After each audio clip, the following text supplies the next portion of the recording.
Bienvenue à tous, je suis ravie de vous retrouver pour le pas à pas du montage du Bermuda Libeccio. Pensez bien à laver et à repasser vos tissus avant de démarrer. Cela évitera les mauvaises surprises. On passe à la coupe. Pliez votre tissu en deux, lisière contre lisière. Placez vos morceaux en respectant le droit fil pour qu'ils soient bien parallèles à la lisière. La ceinture dos et la bande des passants sont placées au pli du tissu. Épinglez les pièces en place.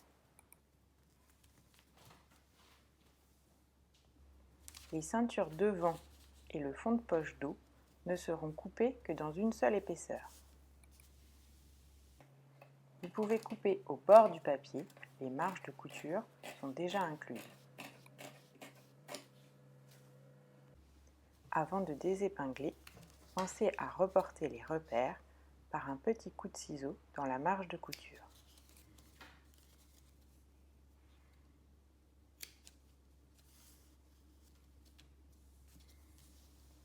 Repérez également l'ouverture de la poche dos sur l'endroit du côté droit.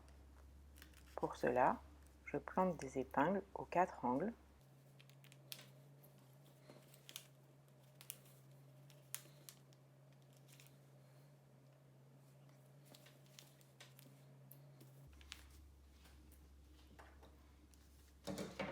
Et je marque leur emplacement sur le tissu au crayon.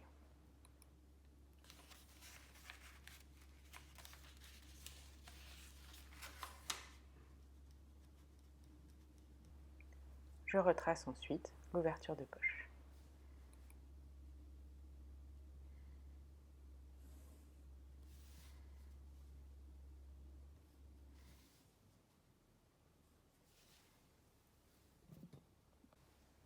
Sur le devant, prenez bien tous les repères liés à la braguette.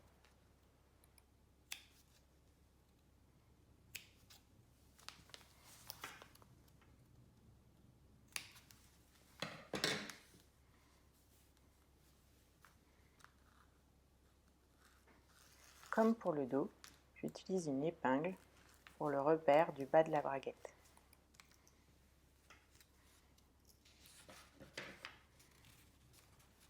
Mais je marque cette fois sur l'envers des deux devants.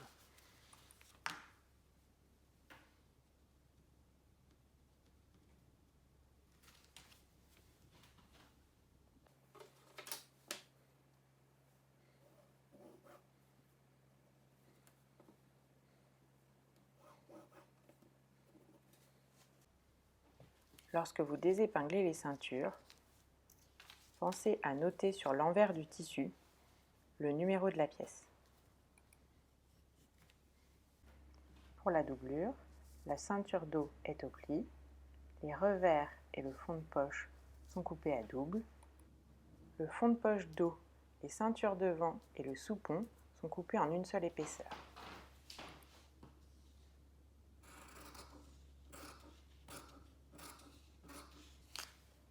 Et on pense toujours à noter le numéro de la pièce sur l'envers du tissu.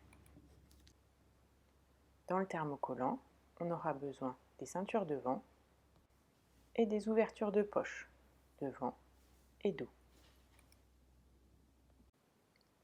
On thermocolle sur l'envers du tissu en posant le fer sans jamais le faire glisser.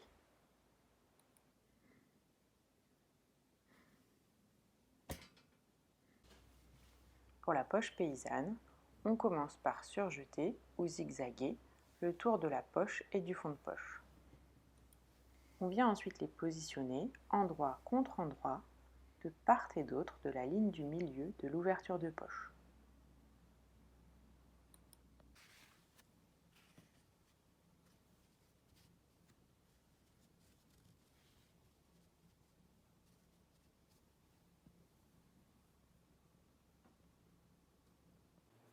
On reporte précisément le début et la fin du rectangle de l'ouverture de poche.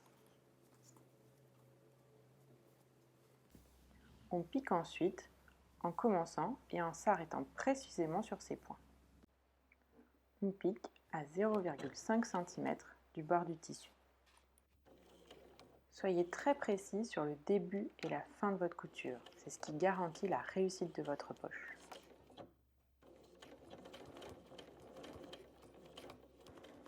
On fait de même de l'autre côté.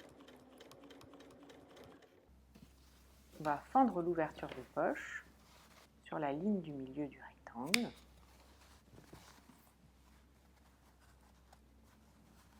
On s'arrête à 1 cm de l'extrémité.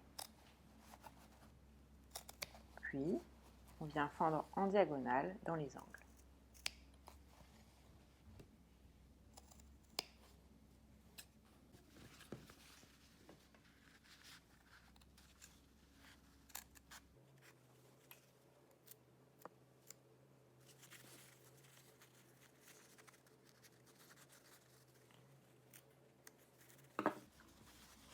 On fait ensuite passer la poche et le fond de poche par la fente.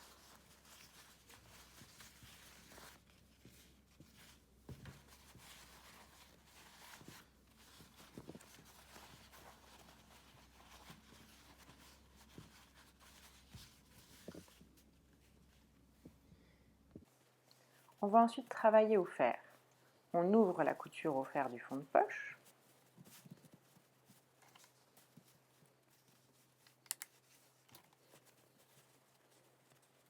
Puis celle de la poche.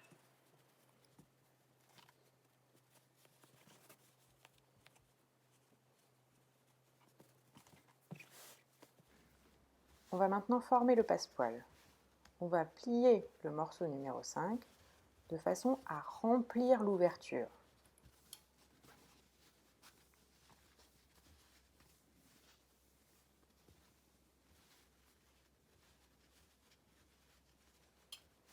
Je plie mon tissu à motif le long de mon tissu uni.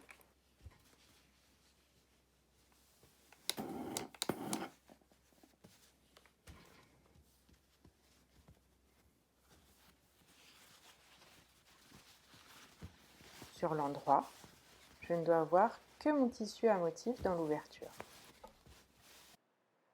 Je maintiens ce pli à l'aide d'épingles, puis sur l'envers, je bascule mon tissu à motif vers le haut et je pique sur ma précédente couture pour bloquer le passepoil en place.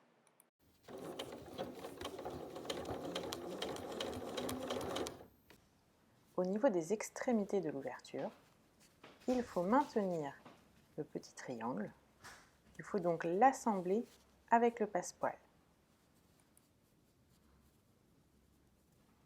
Pour cela, sur l'endroit, repliez le dos du Bermuda. Vous allez ainsi bien voir le petit triangle que l'on nomme capucin et vous allez pouvoir le piquer. On peut alors piquer au bord du pli un aller-retour pour fixer le capucin et le passepoil.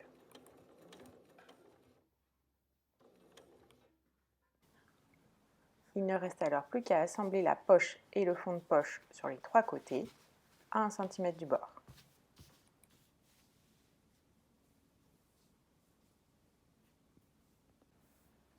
Et voilà une belle poche paysanne. On passe aux poches italiennes. Assemblez le sac de poche au devant, au niveau de l'ouverture de poche. Endroit contre endroit.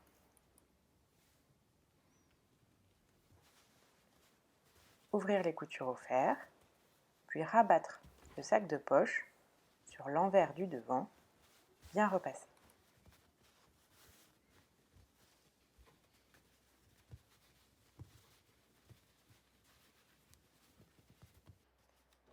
Vous pouvez alors surpiquer l'ouverture de poche à 2 mm du pli.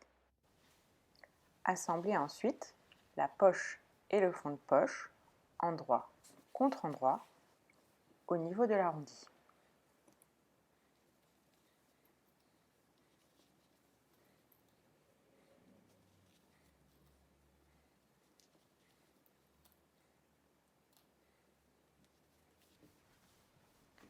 Attention, ne piquez pas le devant. Zigzaguez ou surjetez ensuite les marges de couture. Fixez ensuite par quelques points dans la marge de couture le côté et le haut de la poche au devant. Tadam! J'assemble maintenant le devant gauche et le dos gauche, endroit contre endroit, par la couture de côté. On fait de même pour le côté droit et on zigzague ou on surjette les valeurs de couture. On forme ensuite les jambes en réalisant les coutures intérieures. On assemble et on surjette. On se retrouve avec les deux jambes toujours séparées.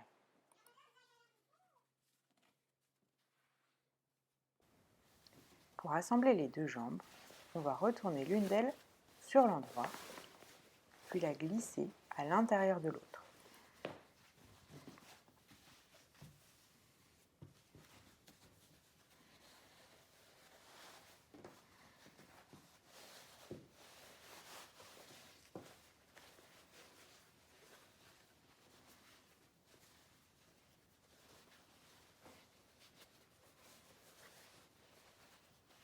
On va alors pouvoir coudre l'entrejambe du bas de la braguette jusqu'en haut du dos.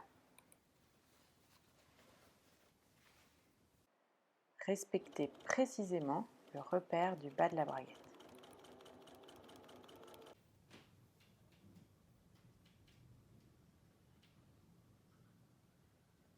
J'ai cranté le bas de ma braguette pour pouvoir surjeter mes valeurs de couture. Pour préparer le soupon, on vient le plier en deux endroit contre endroit et on va piquer le bas.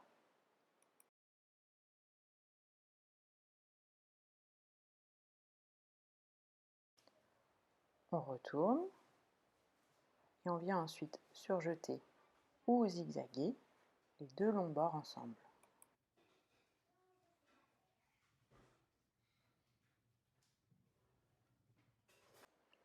On place ensuite la braguette sur le soupon, côté zigzag ou surjet, en alignant l'agrafe en métal au bas du soupon.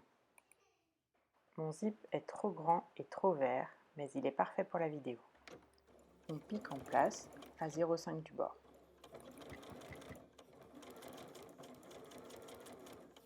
On zigzague ou on surjette les rabats de la braguette. Au fer, on plie le rabat côté droit à 0,5 du repère, de manière à ce que le rabat mesure 2,5 cm de large.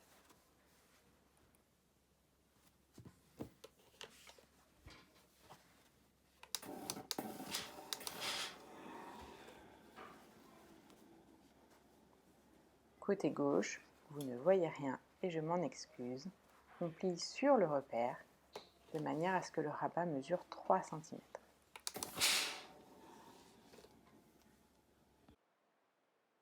J'aligne maintenant le pli au bord des maillons du zip. La grafe en métal est placée au niveau du repère du bas de la braguette.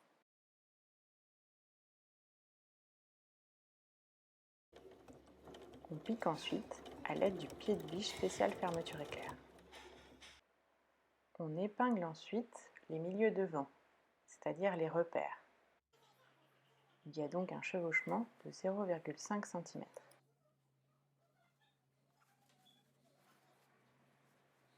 Retournez ensuite le bermuda sur l'envers. Épinglez le soupon pour ne pas qu'il vous gêne.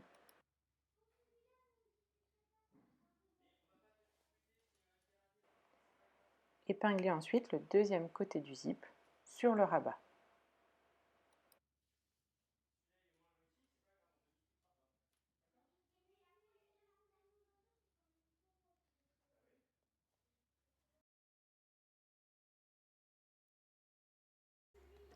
Piquez en place. La surpiqûre permet de maintenir le rabat en place. Je place des épingles au bord du rabat, puis je pique. On peut aussi dessiner la surpiqûre à la craie, mais je crains toujours que ça laisse des traces sur mon tissu.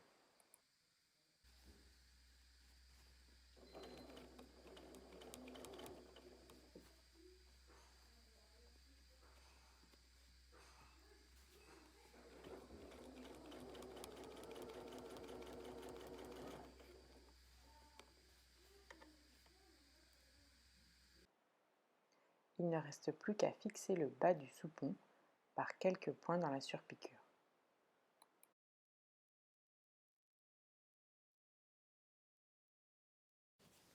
Au fer, pliez la bande passant en deux, puis ramenez chaque bord vers le milieu.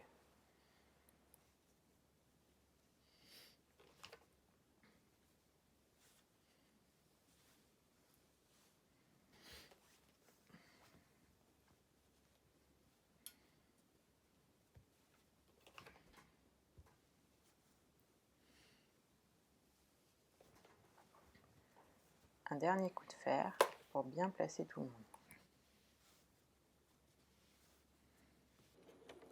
Piquez à quelques millimètres du pli.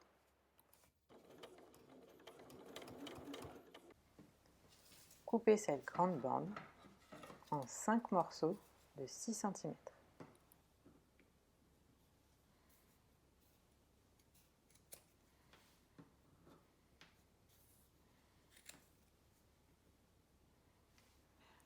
Pour l'assemblage de la ceinture, attention au sens des différents morceaux. Les repères des passants sur les ceintures devant sont plus proches de la ceinture dos que des extrémités.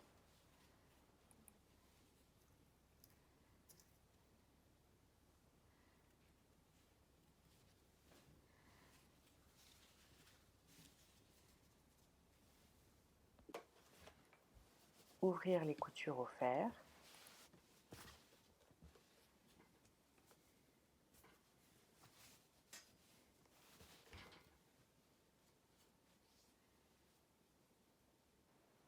Et replier le bas de la ceinture de 1 cm.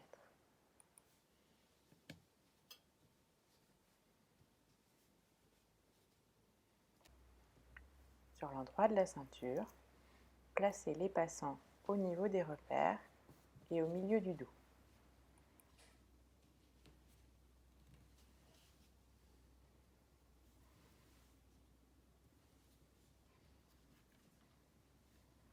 Maintenez-les en place par quelques points dans la marge de couture.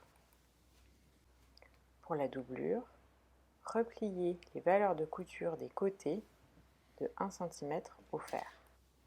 Pour cela, je place des pointillés à 2 cm du bord et je viens plier contre.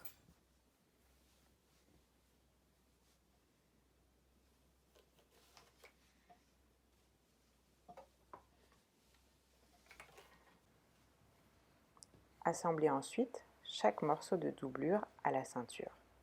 Attention au sens, notamment si votre tissu a un motif.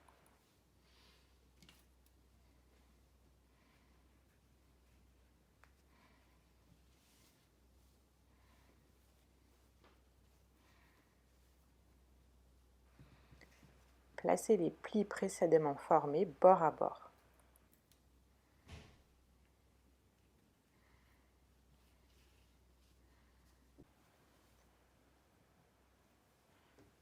Piquez sur toute la longueur.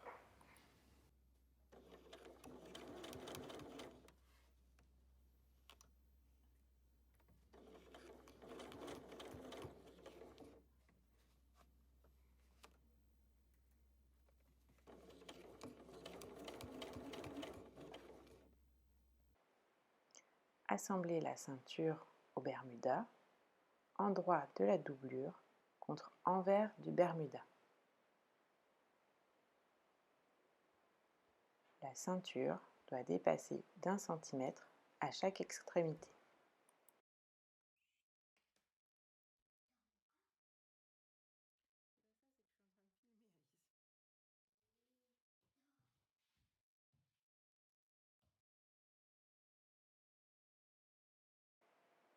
Assemblez bord à bord les plis des coutures côté.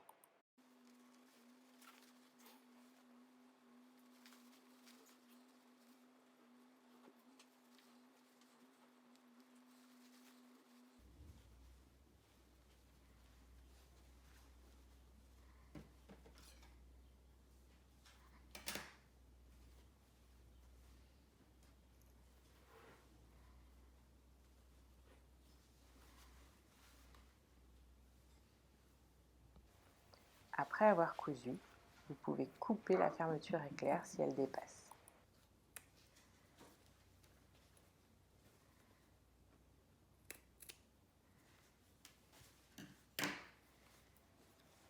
Assemblez ensuite les extrémités, endroit contre endroit, en relevant les valeurs de couture vers le haut. Nous allons piquer l'extrémité et renforcer l'angle en cousant à petits points, c'est-à-dire une longueur de 1,5. Je pique l'extrémité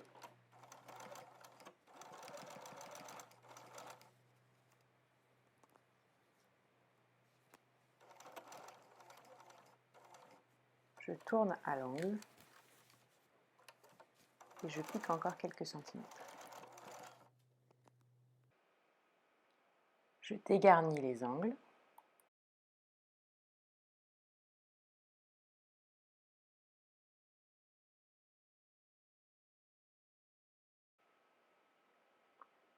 Puis je retourne.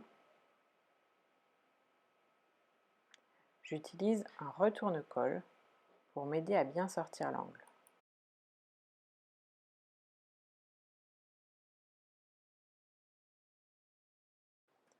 Alignez le pli avec la couture et surpiquez pour maintenir en place.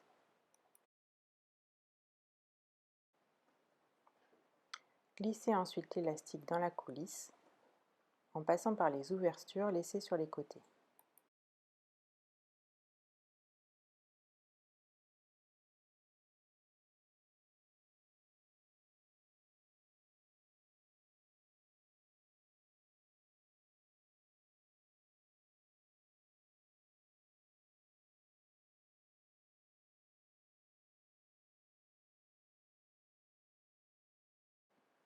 Maintenir l'élastique en place par une couture dans le sillon.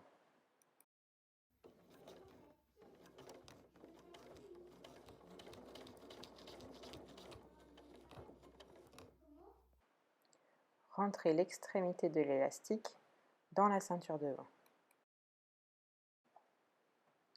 Même chose à l'autre extrémité.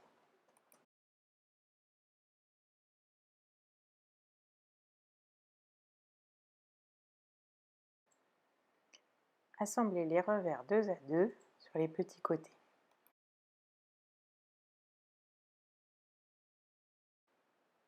Assemblez ensuite le haut du revers au bas des jambes.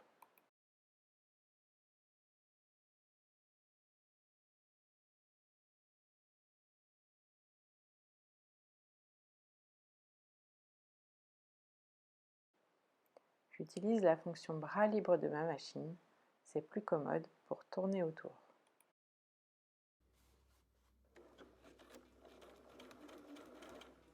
Dépliez les revers et surjetez ou zigzaguez le bas.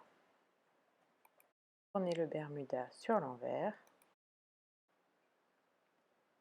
et pliez les revers à l'intérieur.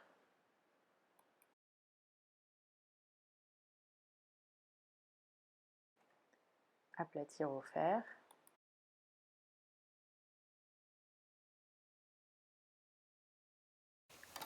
Puis piquer en place à 5 mm du haut du revers.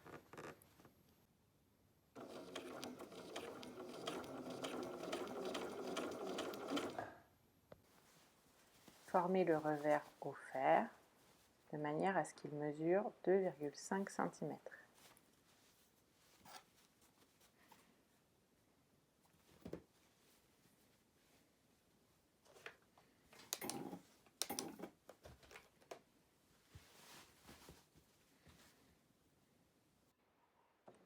Maintenir en place par quelques points dans le sillon de la couture côté.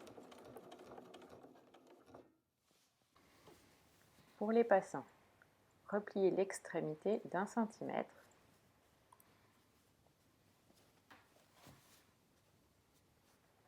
puis fixez-les en place par quelques points.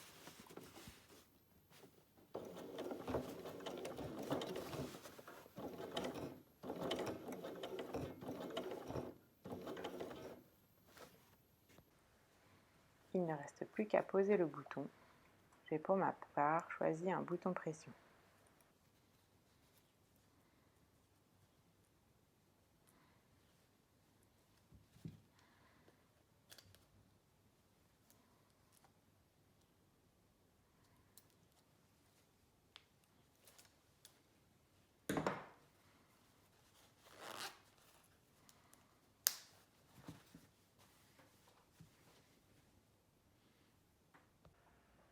Félicitations, vous avez réussi!